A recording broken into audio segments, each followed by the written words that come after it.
Welcome back to M Hood Fishing, everybody. In my last video, I about died from heat stroke. I was starting to feel sick fishing in the sun, needed to get in the shade, and then I thought, hey, there's some shade down the way right by this barge that's parked here.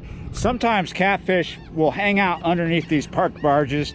They do have their motor on, but it's all the way at the end of the barge. It's not super close to us. We might not get into big sizes right here. We might have some good action here. Who knows? But we're gonna try it. We're gonna put a bait out just about underneath it, and we'll put a bait really far out over that way, deep towards the middle of the canal. It's gonna be a little tricky. It is a shady spot, but what gives you shade in Southeast Louisiana? Trees. There's not that many of them, but here in this spot we have a lot of small trees. We have willow and some other ones. Right above us we have willow. We do have an opening for casting, but not much of one, so got to plan ahead. Yeah, you're right. Let's get it done.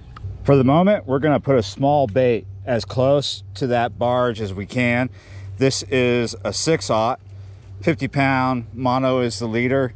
We're using 3 ounces of lead because there is current here and it can be unpredictable. We're using 40-pound high vis for our main line.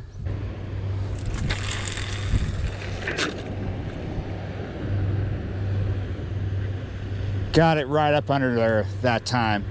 All right, we're gonna put a head as far out towards the middle as we can. It's a bluegill. It's on an 8/0, just like the rig before. It's 50-pound leader, 3 ounces of lead, 40-pound main line.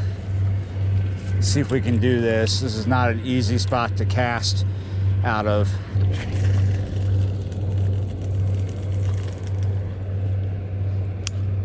Well, not quite as far as I wanted it, but that'll work for me. This feels like a really goofy spot to be in. Oh, we're already hung up. Yeah, maybe this is a bad idea. Bad idea. We're gonna do something different now. I've tied up a drop shot rig with a 1/0. This is a thinner wire hook. It'll still catch catfish, but it'll bend out of snags. Got a 3-ounce lead here to fight the current. Got a styrofoam carton of night crawlers. These came from Norco Tackle. Let's see how much of that we can get on there. I just loop it on, kind of wrap it on tightly. We have some loops hanging off, but not all droopy, not all long. And we'll leave a bit of the tail hanging off just like that. I'm gonna cast towards the barge again this time, but not as close as I did the first time.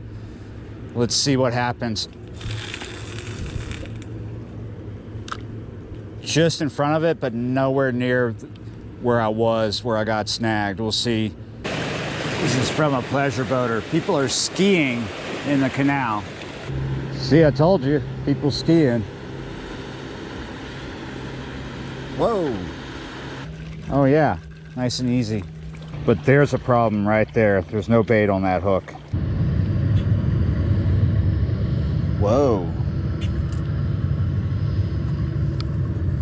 I don't know if this is a fish doing this or if it's the current grabbing me, but this rod tip just started going.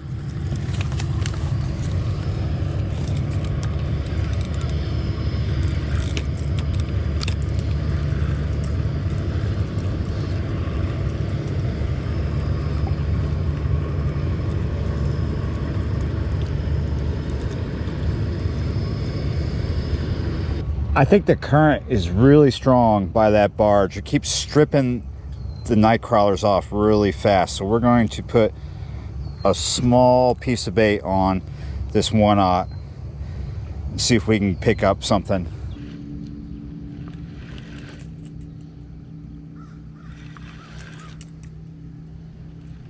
I'm not sure if there's a fish on here. This has had a really good bite.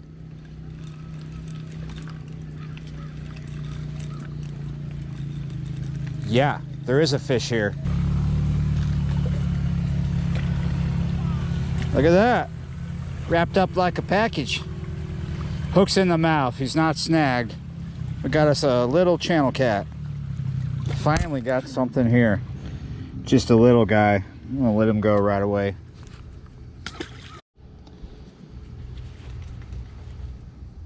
Yeah, We just got a big slack line on the other rod that's further out.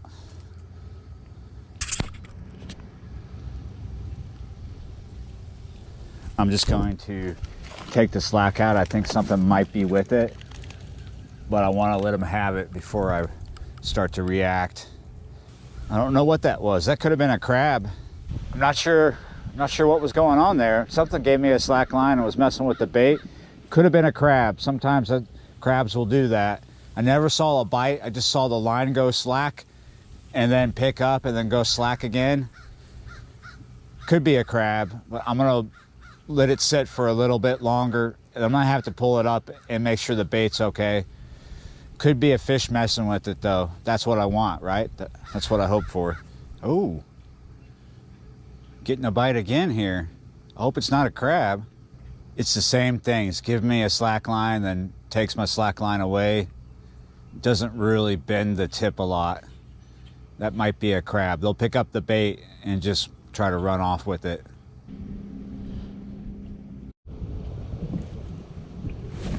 Oh, maybe you're serious now. Finally.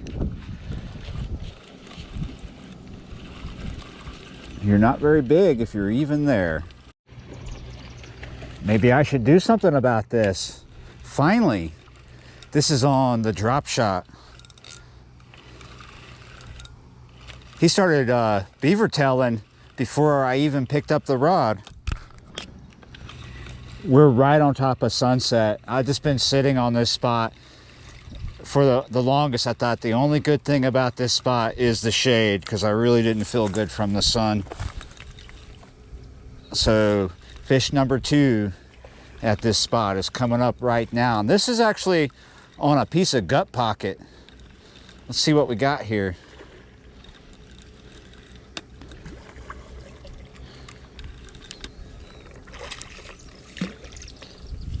He can come right in. Yeah, you're right. I'm not gonna bother weighing this.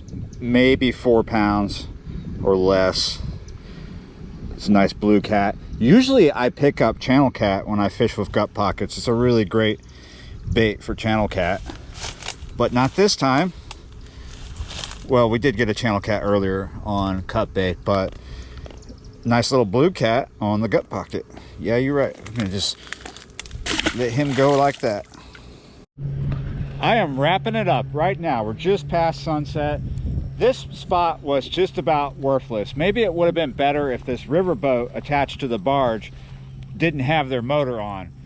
Maybe, I don't know. Anyway, it's a little snaggy under there. Did get a couple things out of here. Not very good, not very good. I'm still feeling beat from the sun on the first session today, but don't worry, I'll be okay. I'll get used to it. So now I got to go meet someone and work on the videos. So thanks for watching, and thanks for subscribing, and I will see you next time.